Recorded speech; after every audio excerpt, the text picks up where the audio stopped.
O Brasil é o maior produtor de café do mundo. Em 2013, considerado um ótimo ano para o cafeicultor, foram produzidas mais de 49 milhões de sacas de café. O Rio de Janeiro, que já foi o maior, hoje é um dos menores produtores do país.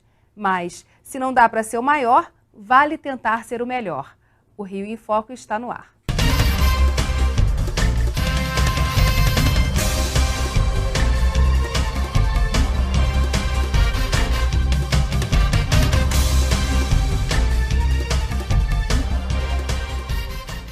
Qualidade e boa safra garantiram o retorno do café fluminense ao mercado mundial. Para falar sobre o nosso café, convidamos Guilherme Braga Abreu Pires Filho, presidente do Centro de Comércio do Café do Rio de Janeiro, e Celso Merola, chefe da Divisão de Desenvolvimento Agropecuário do Ministério da Agricultura no Rio de Janeiro. Nossa reportagem foi ao campo para conversar com produtores de café. Vamos acompanhar. O café foi o maior gerador de riqueza no estado até meados do século XX.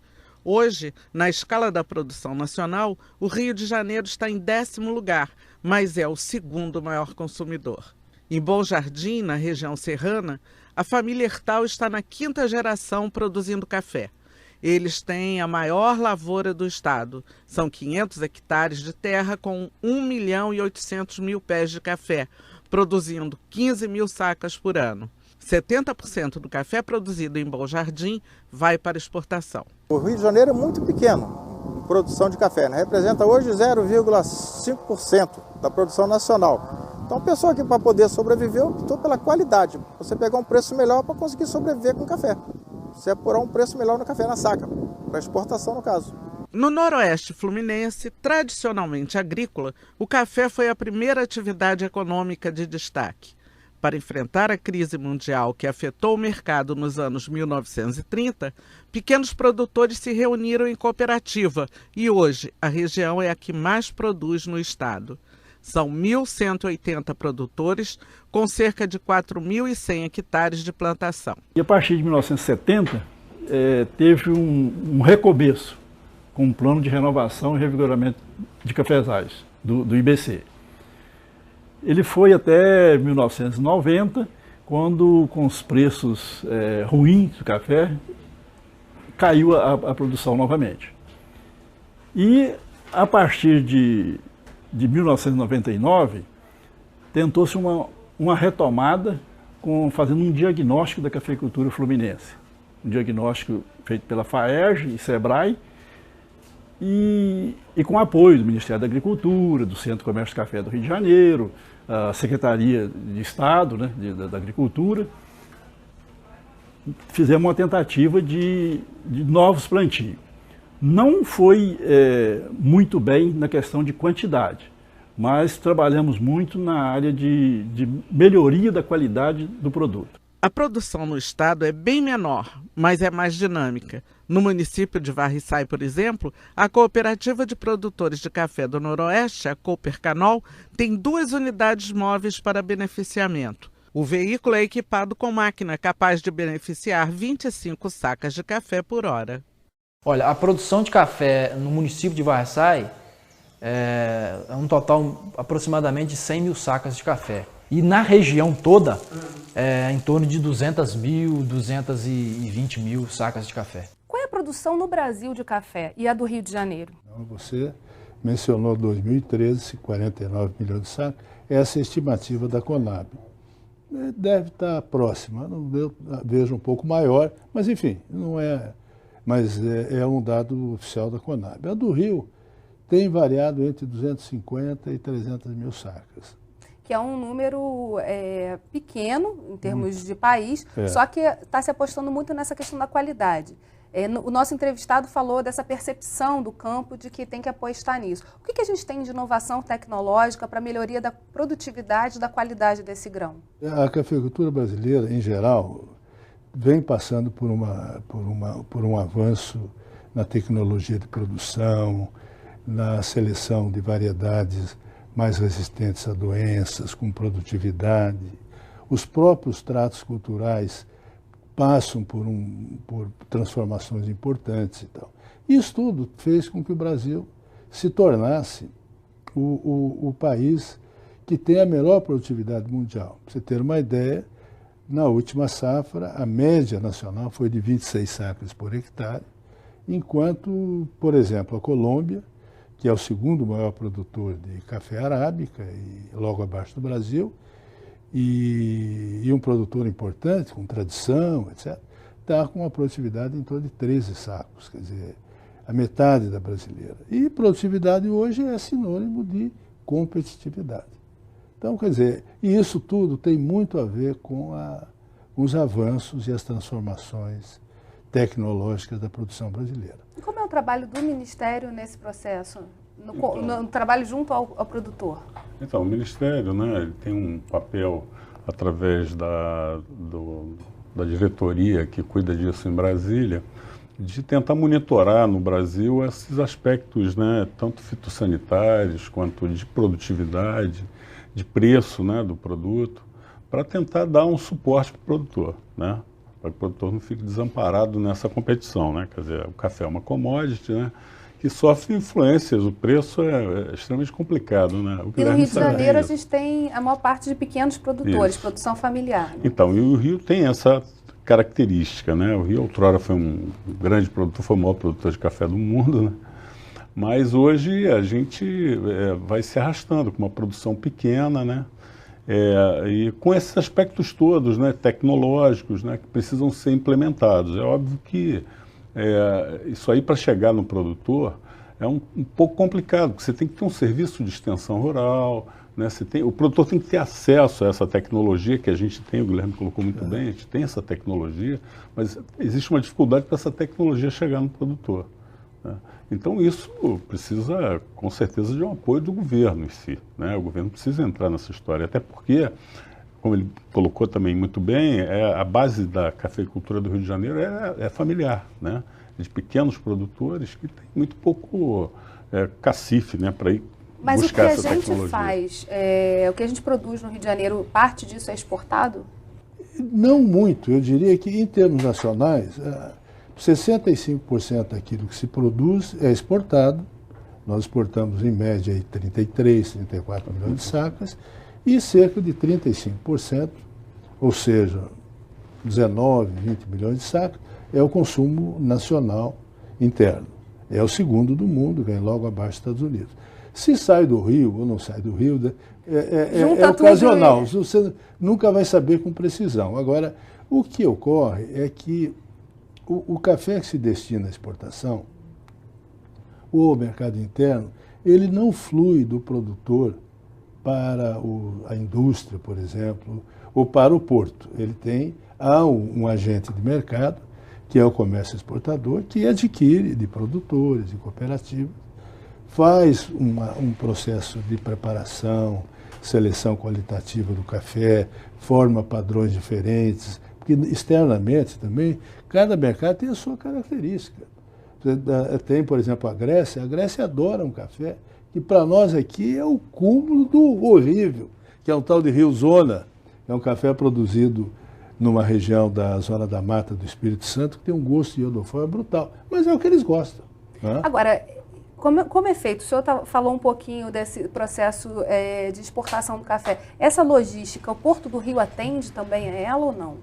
Olha, o que determina o porto, além das condições estruturais do porto, principalmente frequência de navios, a economicidade do porto, do frete para levar, carga de retorno, há várias coisas ligadas à estrutura portuária propriamente dita. O segundo aspecto é a proximidade dos locais onde o café é processado, certo? Então, ele é processado, claro que os armazéns dos exportadores, das cooperativas, estão próximos das áreas principais de produção, que oferecem volume significativo, porque não compensa, por exemplo, você ter um armazém dotado de maquinário, que é um investimento razoável, e não ter no entorno um volume adequado. Então, aonde vai ser embarcado passa a ser uma decorrência desses aspectos, da localização.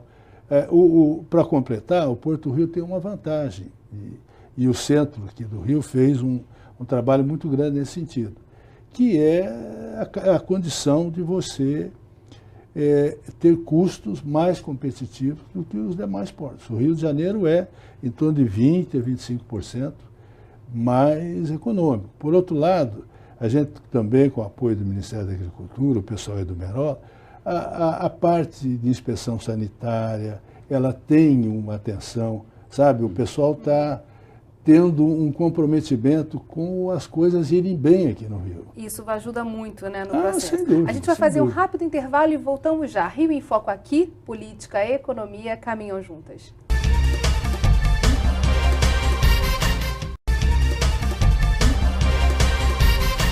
O consumo de cafés especiais, também conhecidos como café gourmet, tem crescido muito mais do que os cafés tradicionais. Nossa reportagem vai mostrar por quê.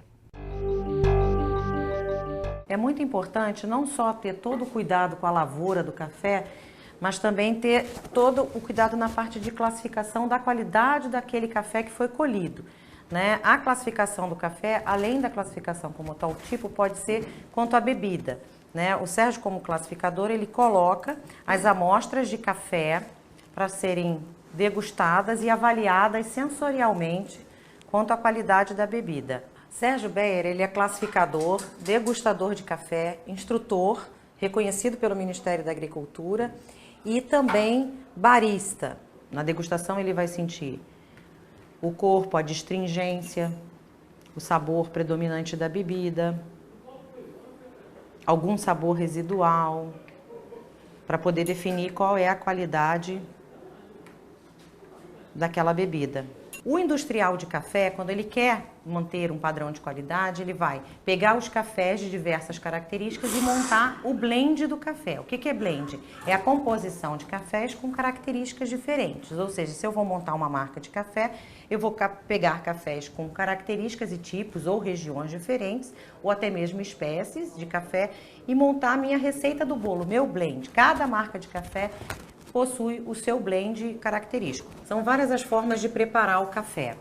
As mais conhecidas são o café filtrado e o café expresso. A água ela tem que ser filtrada, ela não deve ferver, e a quantidade de pó para a água. Sempre escolha a medida que mais atende o seu paladar. O filtrado ele foi, né, durante muito tempo, o grande consumo de café. Depois, em 2000 mais ou menos, chegou o expresso. E aí o expresso revolucionou a forma de se beber o café. Ele veio trazendo as cafeterias, o ambiente, né? Tirou aquela parte do balcão, 5 minutos para tomar, e hoje você toma café com mais prazer. A gente pode reconhecer que o expresso é bem tirado quando tem esse creme, né? Não é espuma, é creme, né? Ele é denso, ele retém uma porção de açúcar e ele cobre toda a xícara com essa cor avelã. A ABIC é uma entidade que certifica a qualidade do café. O consumidor ele deve procurar na embalagem a certificação da ABIC, seja o selo de pureza ou o selo de qualidade, para ter a garantia de que aquele produto é confiável. O café é uma bebida natural, saudável e traz muitos benefícios para a saúde, podendo prevenir algumas doenças como a diabetes, Parkinson, Alzheimer. Então, por isso é importante consumi-lo diariamente, numa dose moderada. A nossa entrevistada fala na matéria que a entrada do café expresso no mercado mudou a forma de consumir café. Isso já está sendo percebido também na questão da exigência pela qualidade? Sem dúvida, porque de fato essa forma de preparo de café pela via do expresso, por essas máquinas italianas, hoje é considerada a forma de preparo mais utilizada e que mais cresce. É claro que não concorre com o café do lar, né, consumido em casa, porque esse é o coado tradicional.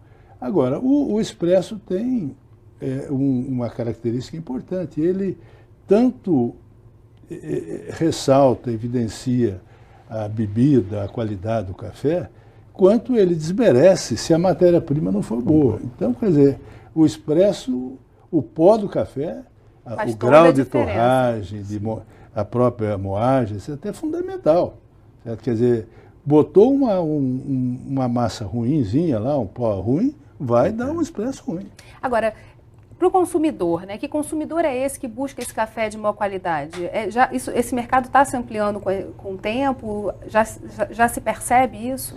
Já se percebe, é mais ou menos recente eu quero dizer 6 ou 7 anos para cá, mais como um movimento mais consistente, né? E tem muito a ver com capacidade, poder aquisitivo. Porque o café está ficando caro, né? Café expresso. Você veja, esse café, como você disse há pouco, gourmet, café especial e outros tantos aí, que são bons realmente, mas eles custam o dobro do outro. Quer dizer, enquanto um café convencional está aí entre 12 e 15 reais o quilo, o gourmet, o especial, pode estar entre 30 e 40. Agora, sem problema. O Emílio Rodrigues, ele criou a Casa do Barista há um tempo atrás, e numa entrevista ele diz que você consegue... O café que o brasileiro toma é muito ruim, porque a gente, ele atribui isso ao fato de nós sermos grandes exportadores. A gente exportaria de melhor qualidade e ficaria com de pior qualidade. E que ele diz o seguinte, que no padrão, os cafés de cápsula, que agora também são uma moda, seriam muito melhores do que o café que a gente normalmente toma. Isso está mudando também, junto com esse processo de maior adesão à qualidade, ou não? Tá, sem dúvida. No passado, eu diria o passado já um pouco distante, né? Os grãos melhores definitivamente iam para exportação, os piores aqui. Isso tinha a ver, em grande parte, com a circunstância de que aqui dentro o preço do café era mais ou menos tabelado. Havia um processo de controle de preço, de governo, a autarquia que tomava conta, o IBC, ele fornecia, né, a autarquia, fornecia café em grão para as indústrias do mundial por um único preço, então havia um tabelamento geral. Quer dizer, e nos anos mais recentes, com a liberdade de mercado que foi introduzido, com a melhoria da renda, começaram a surgir os consumidores mais interessados e dispostos a pagar um pouco mais por uma qualidade melhor. Agora, a gente está falando Noroeste Fluminense como maior produtor hoje no estado do Rio de Janeiro. Agora, sim, o Sul Fluminense tem lá a história de todos os cafés, da produção grande de café. É possível, assim, fugindo um pouco desse mercado do café gourmet, tentar buscar qualidade naquele cafezinho que a gente toma em casa, em comprar e produzir nesses lugares também esse tipo de café? É óbvio assim, que a qualidade do café que chega no consumidor tem melhorado, né? O Guilherme colocou bem, mas ainda falta muita coisa para se fazer, né? Por exemplo, o próprio consumidor, ele está passando por um processo de distinguir melhor essa diferença entre o café ruim e o café de melhor qualidade. Mas isso é um processo lento, né? Que vai com a educação mesmo, né? De quem consome café. Com relação, por exemplo, você falou da região sul fluminense, né? Que foi a maior região produtora de café do mundo. Mas tudo à custa de questões complicadas, né? Ambientais, né? A região foi totalmente destruída, né? E a questão da mão de obra escrava, né? Que foi a base dessa cafeicultura aí, né? Então a gente entende que ali tem uma história fantástica toda ali e que a gente pode pensar num processo de desenvolvimento, buscando o café como base ainda, mas em outras condições, né? Então, claro, a gente vai falar um pouquinho mais sobre isso no próximo bloco. Não saia daí. Rio em Foco aqui, política e economia caminham juntas.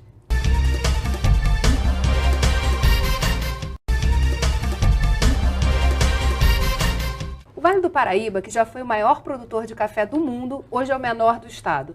Mas, se a produção de café não é mais a mesma, a tradição e cultura fazem crescer a economia criativa e emprega milhares de pessoas. Como incentivo à economia criativa da região, o Instituto Cidade Viva, em parceria com o Instituto de Patrimônio do Rio de Janeiro, INEPAC, e patrocínio da Light, fizeram primeiro o inventário arquitetônico e histórico das 249 fazendas de café e, em seguida, um guia cultural do Vale do Café. Foram gerados 10 tomos, é o tradicional tomo de inventário, onde nós temos as fichas de todas as fazendas, com mais de 6.000 fotografias, são 4.000 páginas em 10 tomos desses. E além desse material em papel, que evidentemente não tem como ser distribuído em grande escala, nós colocamos esses inventários também na internet. Foi gerado um site na internet, com a disponibilização absolutamente democrática e gratuita para qualquer pessoa do mundo que queira acessar de todos esses inventários em formato PDF, que podem inclusive ser baixados para serem impressos quando é o caso. O guia é muito mais lúdico e ele trabalha também o chamado patrimônio imaterial. Então, além das fazendas que recebem as pessoas, das fazendas que permitem a visitação, no guia cultural a gente encontra também pessoas interessantes, produtos interessantes da região do Vale do Café, porque hoje o Vale produz queijos importantíssimos, cachaça da melhor qualidade, quer dizer, além do café, que hoje é um produto artesanal, deixou de ser um produto em grande escala, mas a gente encontra fazendas hoje que produzem ainda café de maneira artesanal, de maneira especial, são cafés especialíssimos, assim como também a cachaça do lugar, que tem até uma denominação de origem controlada.